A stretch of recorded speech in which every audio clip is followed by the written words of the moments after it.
As you can see, our recipe today is going to focus on mushrooms. These one of the mushrooms I'll be collecting today, and my Honda, it took me here.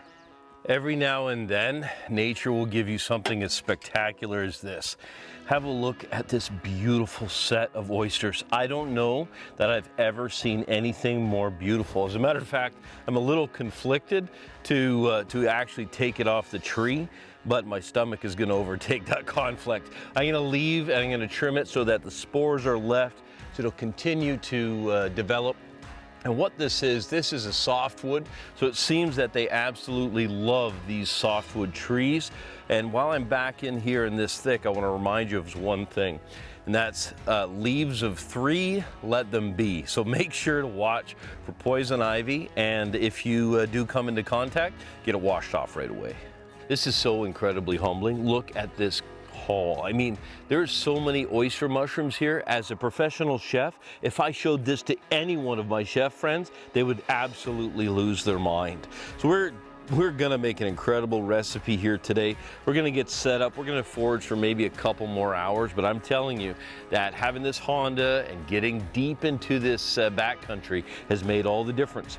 One thing I have to share with you is that as you're driving along, and it's a lot of fun. It's a great kind of hunting. We've been looking for fiddleheads, we've been looking for ramps, and lo and behold, we come upon this tree. It's amazing. So you'll have a great time. Go foraging, you'll love it. Well, after a very long and tiring day on the trails, we've got so many mushrooms, more than we could have ever hoped for.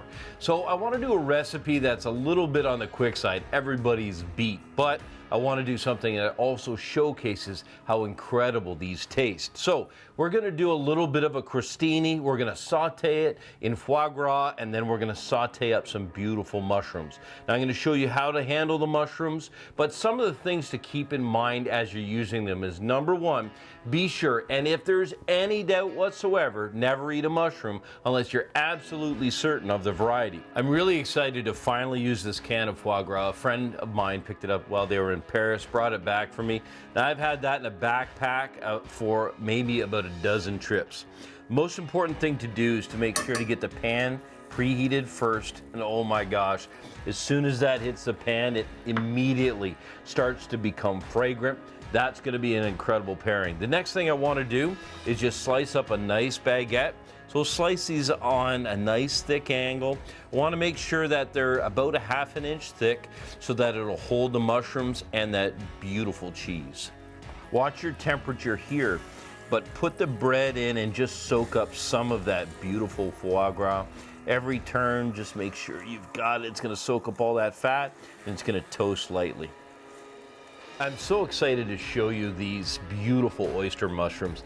They grow just like this on trees, and this is really a prototypical kind of oyster growth pattern. Now all you want to do is, when you take the oysters, you just want to start off by just cleaning up the end. So in this case, I'll just literally take and just trim that off. Obviously, the one thing you definitely want to look for is any insects. I'll show you, I found a little hitchhiker in here. You can see there's a slug in there. So make sure to get rid of any of those hitchhikers. Make sure to get rid of any of the little bugs. The one thing that you really don't want to do is put these underwater. So when it comes to oyster mushrooms, oysters can just be torn. You don't need to put the knife to them, and they're so delicate, why not tear them anyway? I'm going to just keep tearing these, and I'll prep all these mushrooms ahead of time. Look at the back of that. That's just incredible. The top is beautiful. There's that gorgeous underside.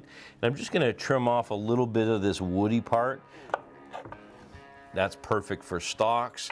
And then this is one that I can either take and I can pull this apart, or this one, I'm just going to make a nice fine slice. We'll make sure that we've got beautiful little bits of this one as well. You can see how incredibly meaty that is.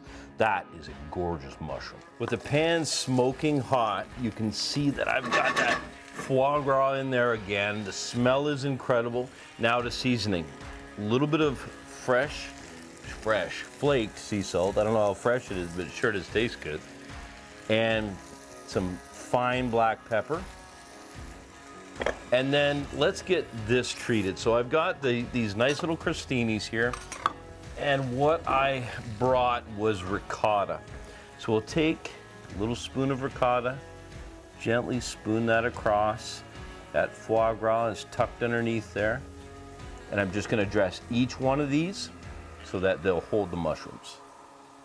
Who would have never thought that foraging could turn into a competition, a day-long hunt, and then into an incredible snack, or really the way that we've built this recipe, a meal.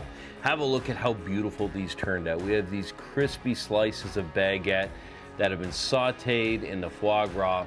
Now have a look at the mushrooms. You see that texture and that color? Keep in mind when you're sauteing them that mushrooms are almost completely water. So you need high heat pan, like a cast iron pan that has residual heat is great. Keep it turned on high and keep it fired. And I'm telling you, I'm gonna get a bite of these. You're going to absolutely love foraged mushrooms.